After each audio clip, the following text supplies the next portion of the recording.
Al Cierre con Andrés Mompotes.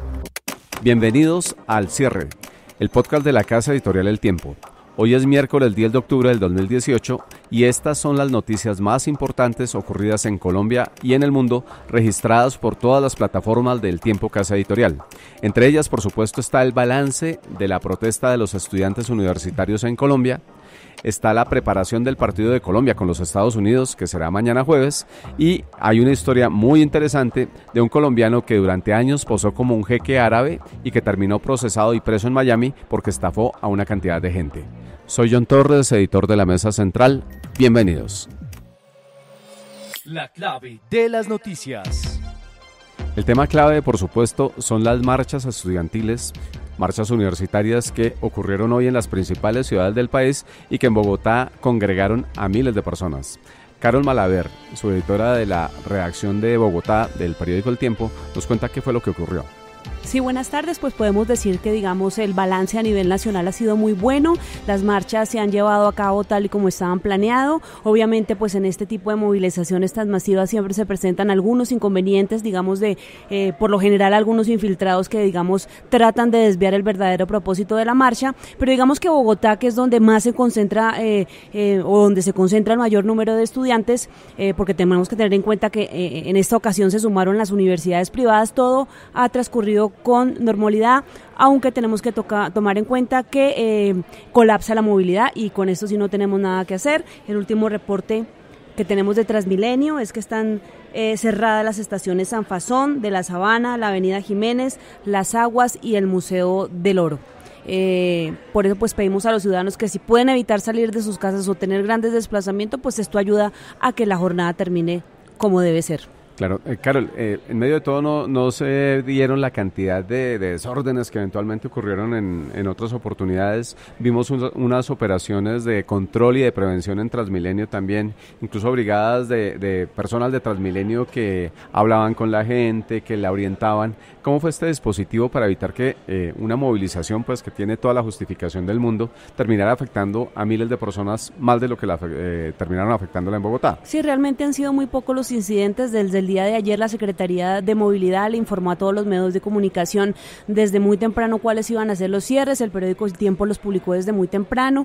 Digamos que la gente ya estaba preparada para, un colapso en la movilidad. Asimismo, pues también se dieron a conocer unas rutas alternas que la gente podía coger en caso de que se viera enfrentado a trancones a la salida de su trabajo. La Policía Metropolitana de Bogotá también dispuso de un buen número de efectivos para que estuvieran al pendiente del tema de seguridad, y salvo algunos incidentes como algunas pinturas, denunciaron algunos grafitis en RCN Radio o algún bus que estuvo pintado, pero realmente no se ven las agresiones y los problemas de orden público que se han generado, en otras manifestaciones. Claro, las mayores concentraciones estuvieron en la Universidad Nacional y en la Plaza de Bolívar, ¿verdad? Sí, a las 2:30, a partir de las 2:30 ya empezó a llegar a la Plaza de Bolívar el mayor número de estudiantes y se espera que con el transcurso de la tarde todos se concentren allí, que es donde desde un comienzo se planeó el cierre de la jornada. Ok, pues Carol, como hemos estado a lo largo de todo el día a través de las diferentes plataformas del Tiempo, vamos a seguir informando no solamente a los bogotanos, sino a todos los colombianos de lo que ha sido esta jornada, del balance de esta jornada, así que muchas gracias. Claro que sí. La cifra del día. La cifra, 36.050.000 pesos. Ese es el monto máximo que, según una instrucción de la Superintendencia Financiera, no podría ser embargado en ningún caso, salvo algunas excepciones. Y para aclarar bien hasta dónde llega esta cobertura, cuáles son las excepciones, estamos hablando con Omar Ahumada, que es subeditor económico del diario El Tiempo. Omar, explíquenos a qué se refiere esta cifra. John, muchas gracias. Básicamente lo que ha hecho la Superintendencia Financiera con la expedición de una circular es aclararle a las entidades financieras y a sus empleados para que los capacite en qué momento deben atender o de qué forma deben atender solicitudes de embargos por obligaciones a algunos deudores. Está pasando mucho y lo ha visto mucha gente en las secretarías de movilidad o en otros entes que embargan cuentas de ahorro por deudas viejas, por deudas vencidas. La Superintendencia ha dicho: la ley contempla que las cuentas de ahorro hasta por 36 millones de pesos son inembargables. Si esa entidad o el juez o alguien quiere perseguir los activos de un deudor, pues busque si tiene cuentas corrientes, si tiene inmuebles, si tiene vehículos y persiga esos bienes, pero la cuenta de ahorro tiene esa protección especial en Colombia por ley. Eso aclara mucho el panorama, sobre todo para muchos jueces que han decretado embargos, incluso totales de deudas, así sea que el monto de cuentas, así sea que el monto adeudado sea de 2 o 3 millones de pesos. Bloquean toda la cuenta y dejan al ahorrador o al titular de la cuenta sin acceso a los recursos. Eso es lo que definió la Super y le dijo a los bancos, capaciten a sus funcionarios para que cuando haya una solicitud de embargo tengan muy claro que le deben responder al juez o a la entidad que ordena el embargo. Claro, esta no es una decisión ni una medida nueva, sino que simplemente es una actualización de una cifra que ya existía en Colombia, ¿verdad? Es una actualización de la cifra que se hace cada año. La superintendencia lo hace calculando variables económicas, básicamente la inflación, y lo que ha dicho, pero ha aclarado esta vez es, oiga, tenemos que decirle a los jueces que no pueden decretar embargos sobre cuentas de ahorro.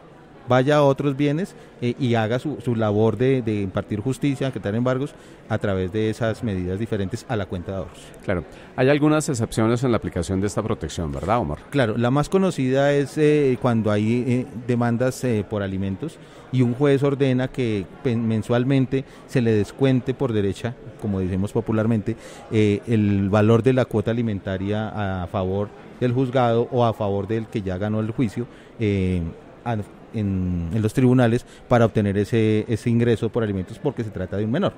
Claro, pero esta sería de las pocas excepciones que existen frente a esta, que es una protección que muy pocos colombianos conocíamos, que se revela pues en un informe del periódico El Tiempo y del Tiempo.com, y que de todos modos le da a la gente la posibilidad de literalmente patalear en caso de que le bloqueen una cuenta y que no se cumplan las condiciones que usted ha dicho, ¿verdad? Claro que sí, la Superintendencia Financiera fue muy clara en los mensajes y dijo, vea, señores deudores y señoras entidades, ustedes tienen que asesorar muy bien a los clientes y también ayudarles a proteger su patrimonio. Hay otras formas de cobrar, pueden llegar a acuerdos de pago, puede haber otras cosas, pero no pueden, digamos, proceder unilateralmente a hacer eso porque las cuentas de ahorro tienen una protección y eso es por ley y constitución que toca hacerlo así. Claro que sí. Omar, muchas gracias. Mucho gusto. Escucha Padres sin Instrucciones, el nuevo podcast de El Tiempo. Todo lo que nos pasa como papás desde el día en que empezamos a hacerlo.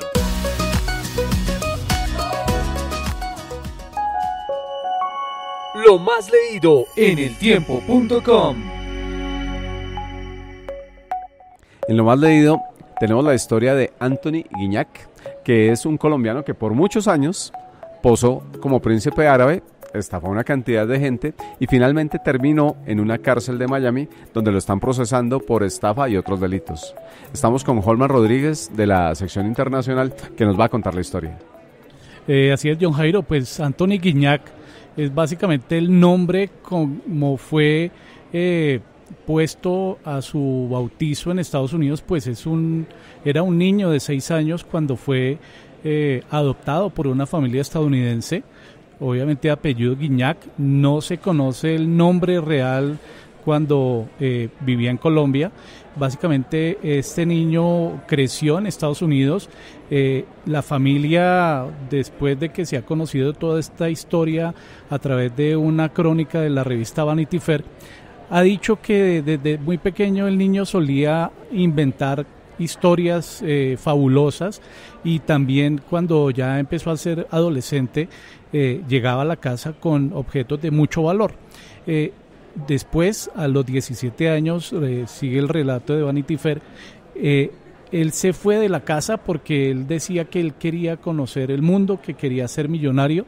Y pues efectivamente ya desde muy temprana edad él ya había venido siendo una persona que le gustaba estafar a las personas y se fue de la casa a los 17 años y comenzó su trasegar por Estados Unidos y por muchos países europeos, en donde comenzó a hacerse pasar como Al-Bin Al Saud, que es básicamente ese apellido. Al Saud es el apellido de los miembros de la corona saudí. Los Al Saud son básicamente los fundadores del país y él hábilmente se puso ese nombre y así comenzó con su dotes para engañar a las personas, hacerse pasar por un príncipe saudí y viajar por todo el mundo, tener lujos, vivir casi, digámoslo, del cuento para que fuera atendido en hoteles, en restaurantes, en casinos y obtener préstamos de bancos. Y era muy común que entraba a un banco de una manera desesperada diciendo que se le habían perdido sus tarjetas de crédito y los empleados fácilmente le expedían tarjetas con cupos astronómicos, y por esto y muchos otros motivos él se pudo dar una vida de lujo durante 27 años, y eso es lo que cuenta esta revista Vanity Fair. Claro, es la historia de Atrápame si puedes y también del famoso embajador de la India que tuvimos acá en Colombia. Finalmente, pues ¿cómo lo detienen y por qué está hoy procesado? Pues básicamente Anthony Guignac lo detienen porque en medio de sus redes de contactos que comenzó a hacer con personas adineradas, conoció a una persona con la que fundaron un fondo de inversión que reunió una buena cantidad de millones de dólares, y luego en medio de estas operaciones financieras se hizo dar a conocer con una persona multimillonaria cuya fortuna ascendía a unos 4.000 millones de dólares, a quien le ofreció comprar el famoso Hotel Fontainebleau de Miami, y esta operación finalmente no se pudo realizar, y el dueño de este hotel fue quien comenzó a atar cabos y a buscar un poco el origen de Anthony Guignac, y se dio cuenta que no era un príncipe saudí.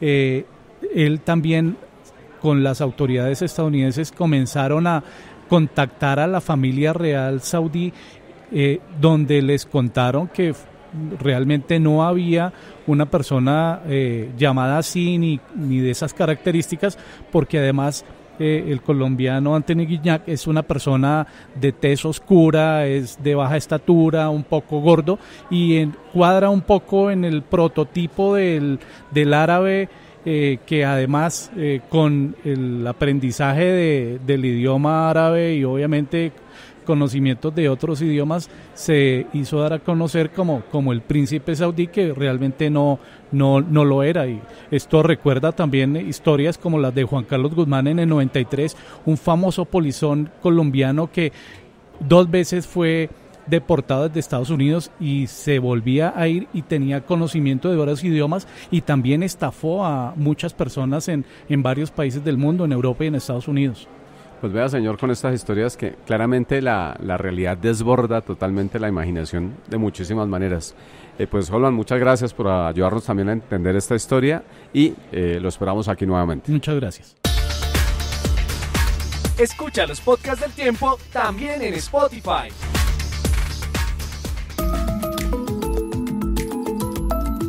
Lo que viene para su información. En lo que viene estamos con don Orlando Asensio, que es su editor de deportes, y estamos por supuesto muy pendientes de una prueba nueva que tendrá la Selección Colombia mañana frente a los Estados Unidos. Orlando, ¿qué podemos esperar los colombianos de este partido mañana? ¿Qué tal, John? Bueno, lo primero, en el caso del rival, es un equipo absolutamente experimental, con 14 jugadores menores de 23 años. Recordemos que Estados Unidos no clasificó al Mundial de Rusia y están en un proceso absoluto de renovación de su nómina. Colombia tiene una base más montadita, tiene una base ya más trabajada. Si bien Arturo Reyes no es el técnico en propiedad de la Selección Colombia, pues ya viene trabajando con una base de los amistosos anteriores. Un partido en el que además tendremos el regreso de James Rodríguez a la selección después del Mundial y después de no haber podido jugar el último partido que estuvo Colombia en Rusia. Justamente el día que se cumplen 7 años de su debut con la camiseta amarilla, el 11 de octubre del 2011, fue el debut oficial de James con la selección de mayores, y este partido también servirá como una especie de aniversario. Y también para Colombia la oportunidad de probar nuevos jugadores, a ver si de pronto le dan minutos a gente como Didier Moreno, como Sebastián Villa, vuelve Edwin Cardona después de la famosa sanción por su muestra de racismo en aquel partido contra Corea del Sur en noviembre del año pasado. Entonces es un partido para probar, básicamente, para ir pensando en lo que se le va a dejar de herencia al técnico que asuma la dirección técnica de la Selección Colombia. Claro. Orlando, ¿cómo se ve James, que ha tenido mucho ruido alrededor pues por lo que está pasando en el Bayern. ¿Cómo ha llegado a Estados Unidos? ¿Se le ve tranquilo, se le ve concentrado con el equipo? James siempre que ha tenido problemas en sus equipos, cuando llega a la selección llega tranquilo, y si James no es protagonista de primera orden de pronto en el equipo en que esté, como le pasó en el Real Madrid en su momento y como de pronto le puede estar pasando ahora en el Bayern, en la selección sí es la principal figura y lo asume como tal, de manera que también es un poquito de bálsamo, un poquito de tranquilidad para él, estar con su gente, estar con sus compañeros de selección y asumir ese liderazgo que en la selección sí es indudable que tiene y seguirá teniendo aquí en adelante. Claro. Una pregunta final en este segmento. Otra vez suenan posibles técnicos, se está moviendo mucho el tema del sonajero de quién sería el reemplazo de Pekerman. Pues hombre, hay una declaración de Mario Marín. Mario Marín es el entrenador de arqueros que tuvo Juan Carlos Osorio en su paso por varios equipos. Lo conoció en Once Caldas, lo tuvo en Nacional, lo tuvo en la Selección de México, lo tuvo en Sao Paulo. Y Mario Marín dio a entender que Juan Carlos Osorio estará en Paraguay hasta noviembre de este año, que Osorio no llevó su cuerpo técnico completo a Paraguay para trabajar con la selección. Recordemos, el cuerpo técnico lo integran además de Mario Marín, Pompilio Páez como asistente técnico, está Humberto Sierra, Jorge Ruiz como preparador físico, y ninguno de ellos está con él en Paraguay. Todo eso da a entender, Marín, que el vínculo de Osorio con Paraguay podría llegar simplemente hasta noviembre, y eso abriría las puertas de que pueda llegar a la selección Colombia. En la federación han dilatado el tema del nombramiento, no se ha vuelto a tocar nombres oficialmente. Se habló la semana pasada de la llegada de una posibilidad con Dunga, de una posibilidad con Carlos Queiroz, pero pues hay un directivo que se está moviendo en ese tema, ha reconocido además que es amigo personal de Osorio, que es Álvaro González Alzate, y pues en ese orden de ideas esa es tal vez la gestión más cercana que pueda tener de la federación, con miras a conseguir un técnico, y ese técnico podría ser Juan Carlos Osorio, si es que se da todo esto que dijo Mario Marín. Una cosa que no habla muy bien de Osorio, ¿no? Ya si tiene un contrato firmado con Paraguay y una selección que es competidora directa de Colombia tanto en Copa América como en eliminatoria, pues no habla muy bien de él, si es que se dan las cosas como parecen estarse dando, que deje votado el puesto en Paraguay para venir a asumir el de la selección. Claro, pero precisamente, pues, ¿cómo entiende uno lo que está pasando con Paraguay, que se lleva a un técnico que fue de primer nivel, que su equipo fue protagonista en México, que llegó en Rusia, que llega hasta una etapa importante en el campeonato, pero que además empieza desde que llega a dar señales de que no quiere estar allá? O sea, ¿por qué se lleva a una federación a una persona que aparentemente no quiere estar trabajando con ellos? Pues hay dos cosas. Uno, no se entiende si de verdad la Federación Paraguaya aceptó las cláusulas que dicen tiene Osorio para dejar el cargo si lo llaman de Colombia. No se entiende que una federación permita una cláusula de esas. Y segundo, siento que Osorio se apresuró en aceptar la oferta de Paraguay cuando tenía pues su intención de asumir en Colombia. También hay una posibilidad, se mencionó la semana pasada, Aston Villa, que está en segunda división del fútbol de Inglaterra, se quedó sin técnico y Osorio está sonando para llegar allá también. Entonces, cuando uno tiene una cosa firmada con una selección y con un proceso con miras a una Copa América y a un Mundial en 4 años, pues no habla bien del técnico y de su entorno en cuanto a la seriedad de asumir una responsabilidad con una selección que, como la de Paraguay, está en mora de volver a pelear una clasificación al Mundial. Recordemos que hace 8 años no clasifica. Claro que sí. Pues señor, muchas gracias para estar pendientes de esta novela y por ayudarnos a entender todo lo que se está moviendo alrededor de ella. Y hasta aquí este episodio de Al Cierre. Los esperamos mañana con toda la información de Colombia y el mundo a través de todas las plataformas del Tiempo y de todos sus productos informativos. Buenas tardes.